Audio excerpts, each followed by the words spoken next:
So my name is Niren. I have the pleasure of working for Yum Restaurants, which is KFC, Pizza Hut, Taco Bell.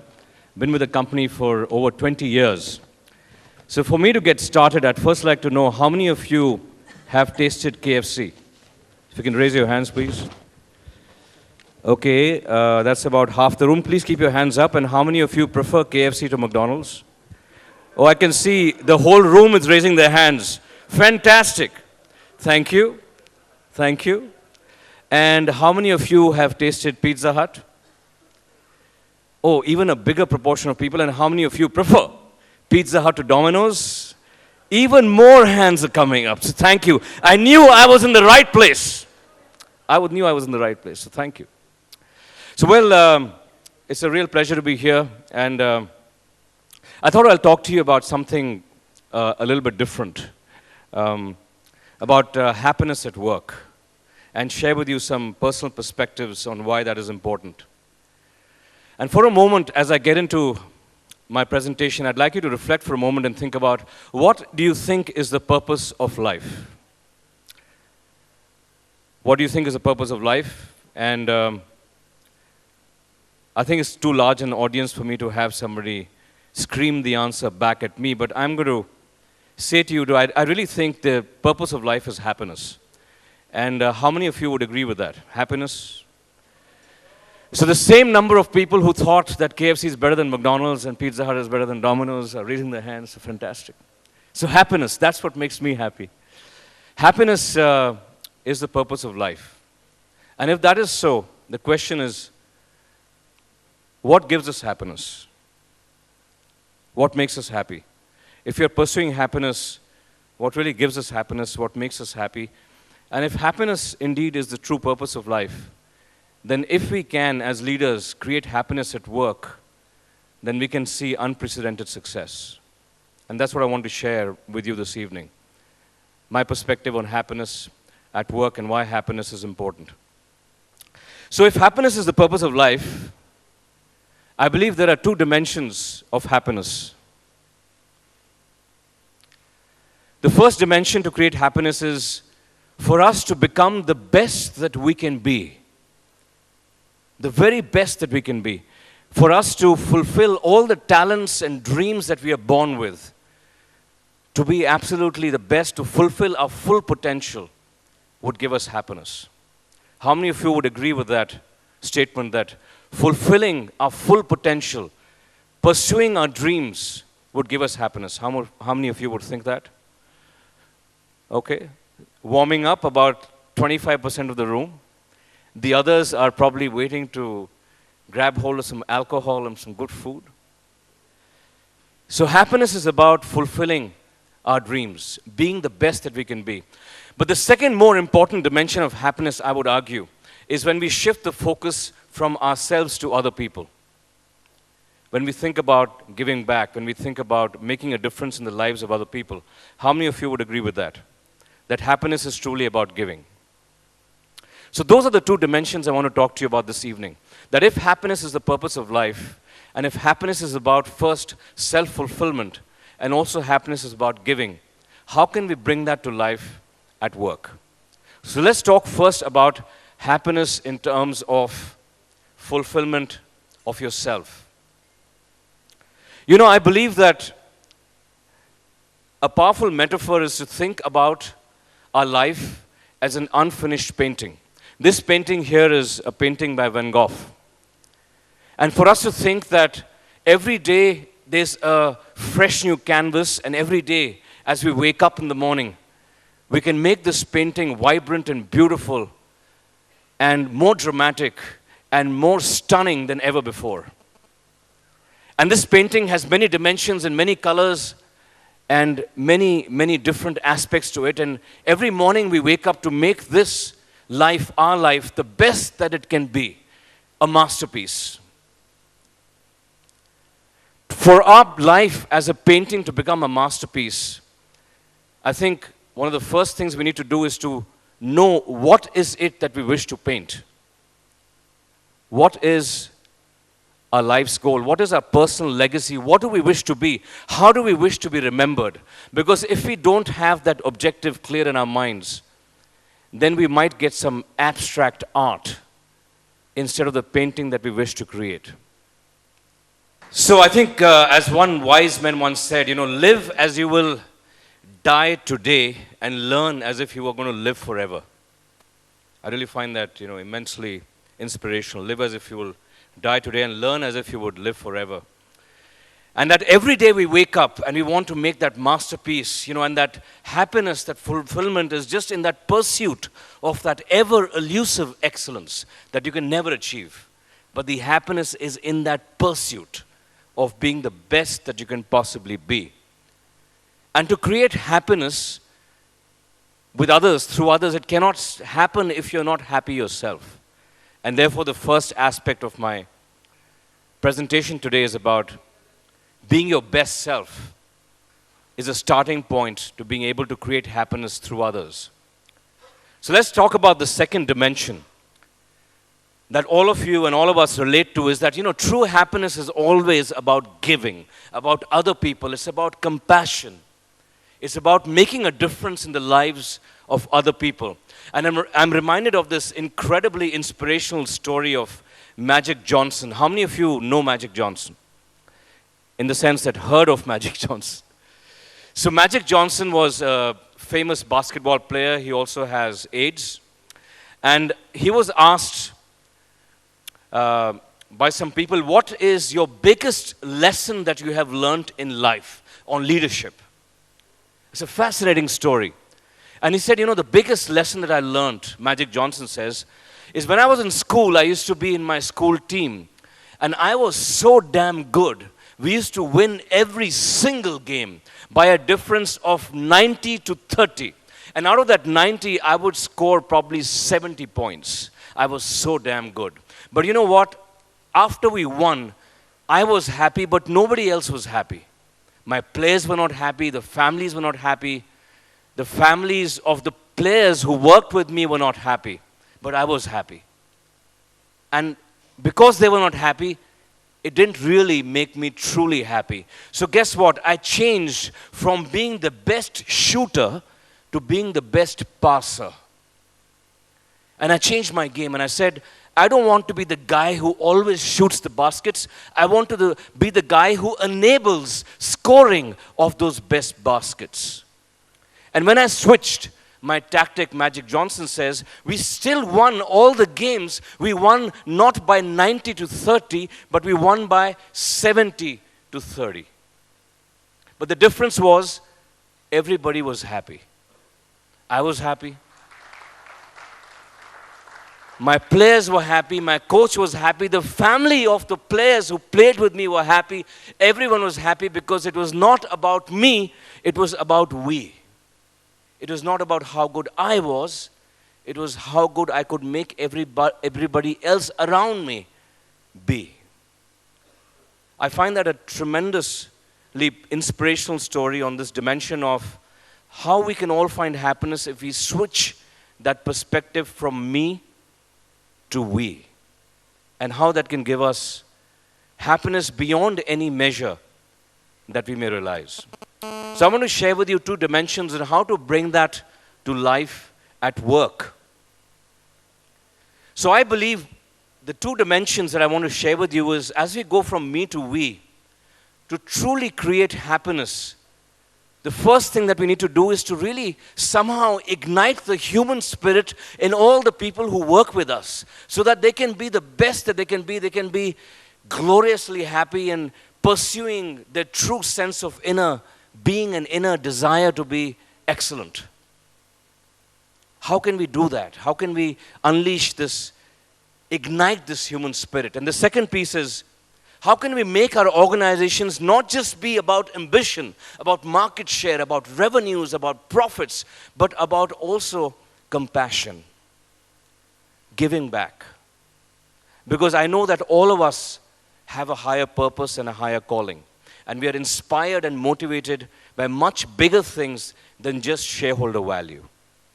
And if we are able to create an environment in which we can ignite the human spirit and also create a culture that moves from ambition to compassion, we will see unprecedented, deepened commitment beyond our wildest dreams, and through that, achieve unprecedented breakthrough results that we may have never even thought were possible. So how do we do that? How do we ignite the human spirit? And how do we really create a sense of compassion, of giving back, a big heart, and make our companies not only about ambition, but also about compassion? So let me share with you some ways in which we bring that to life at Yum. So firstly, igniting the human spirit. I think there's a very simple formula. If we want to ignite the human spirit, I think it comes through creating fun, by having lots of fun. Wouldn't you agree? I think fun is that universal glue that really helps ignite the human spirit. And therefore, as leaders, if we can create fun at our workplace, we can truly liberate and ignite the human spirit. And let me share with you 2 ways in which we do that.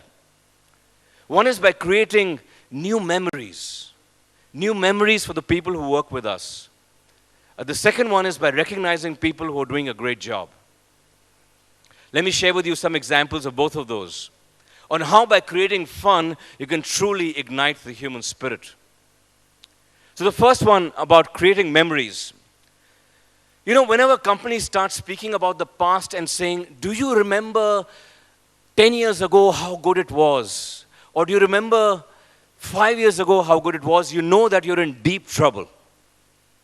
Because if people are living in past memories, you know that your organization is in deep trouble. And therefore, as leaders, our job is to always create new memories, new shared experiences, new stories for our employees around which they can have lots of fun.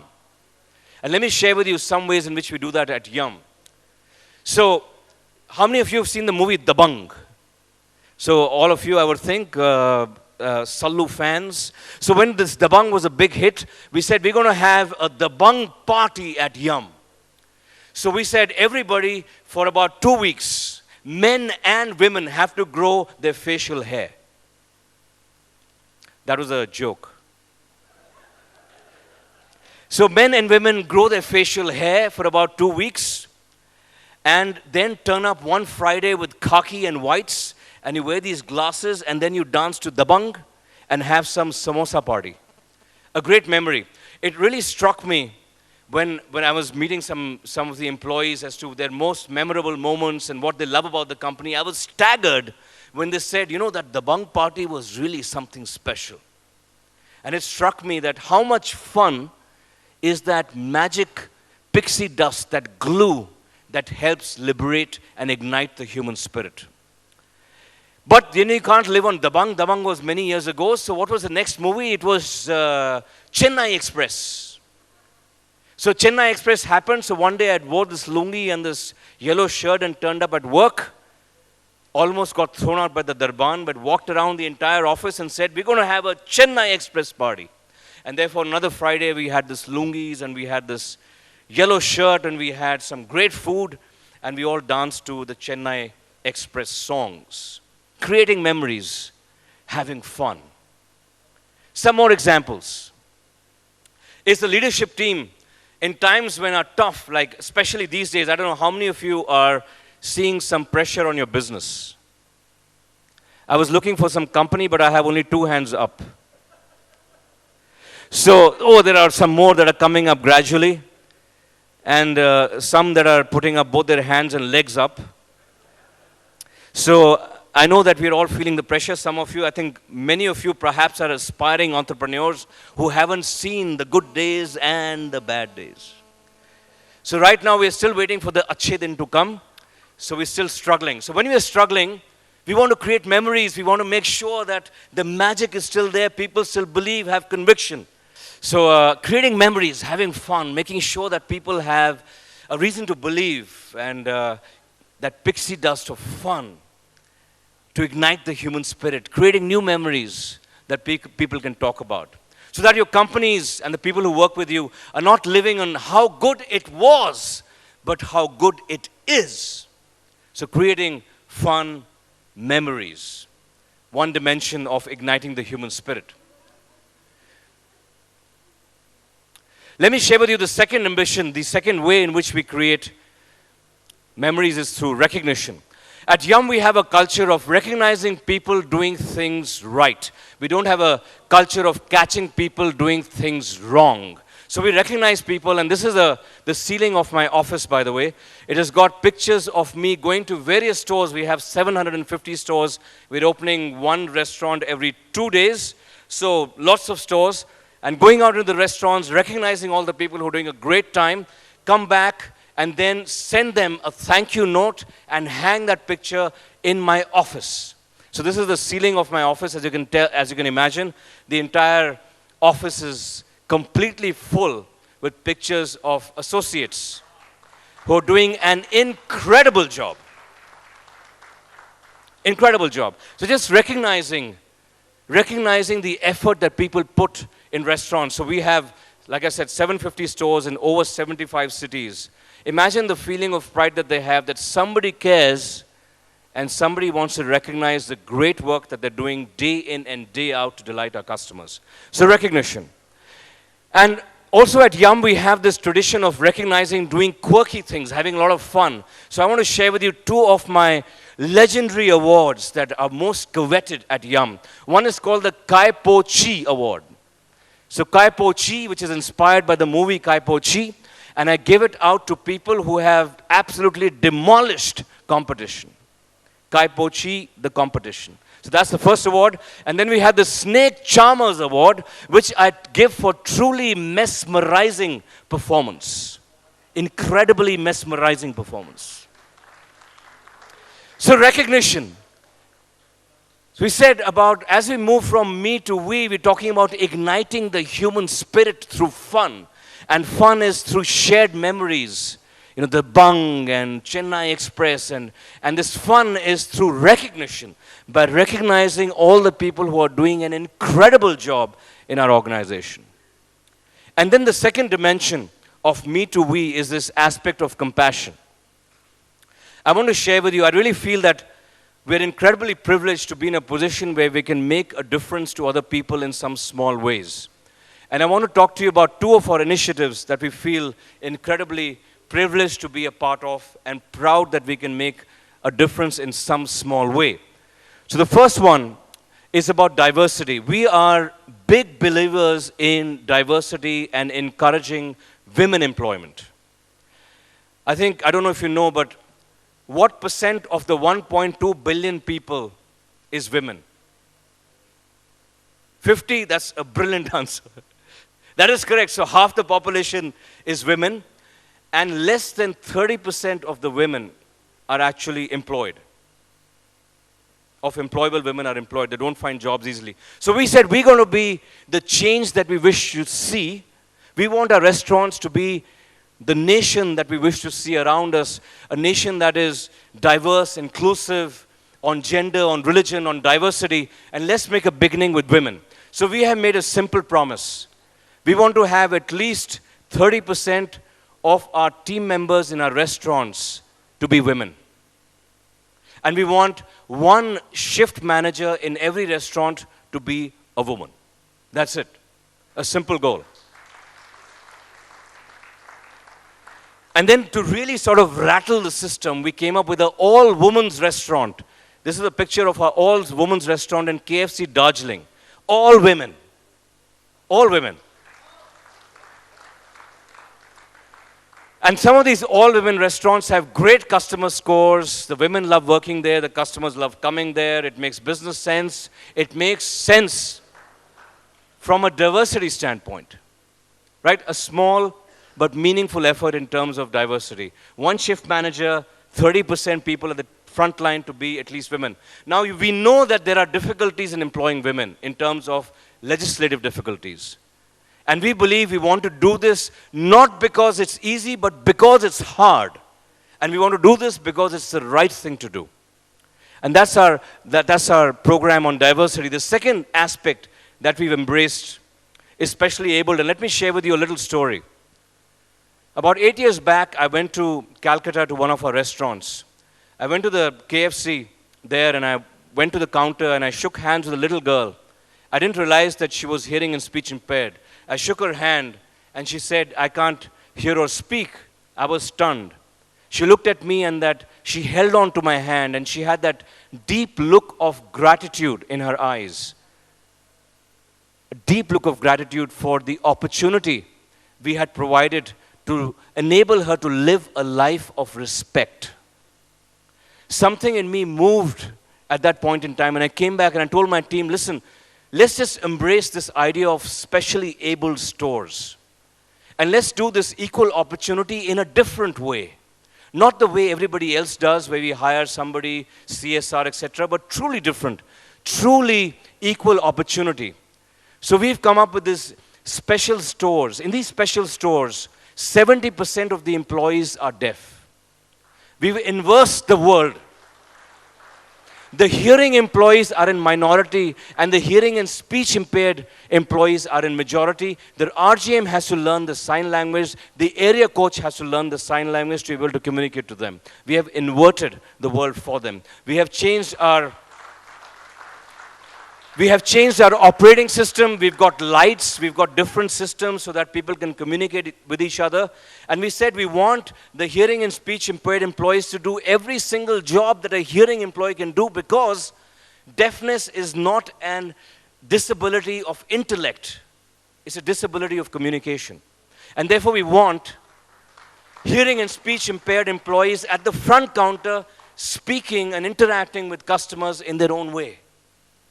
And we have 20 such restaurants in the country. We're employing close to 400 people now, 8 years on. And we feel incredibly privileged that we're in a position that we can make a difference to these kids. Again, these stores are some of the best run stores that we have with the best operating metrics. And these kids don't want to leave us. So I go and have roundtables with them and say, listen, what else could we be doing for you? And they say to me, we want to grow. We want to acquire more responsibilities. We want to become much bigger. Why can't we be managers? And I said, why not? Why not? Because, like I said, hearing and speech disability as an impairment, disability of communication, not of intellect, not of dreams, not of ambition. So therefore, we embarked on the journey. We said, we have a goal of 1,000 stores by 2015. We will have an audacious goal of one RGM, a restaurant general manager who will be hearing and speech impaired and who will run a hearing store by 2015. And we said the 1,000 stores goal and that one RGM who is deaf are equally important.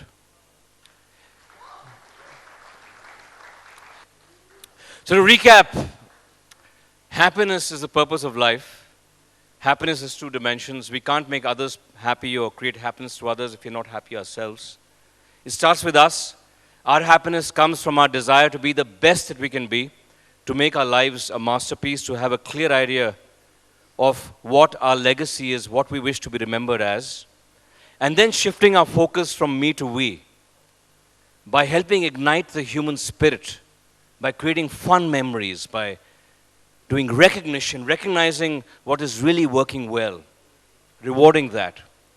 And then by shifting our focus not only on ambition but also on compassion, so that we truly create an environment in which we are moving from me to we and enabling happiness, and through that happiness and that purpose, unleashing the human spirit and achieving unprecedented results and a deep sense of satisfaction that we may have never, ever thought possible. Thank you for listening.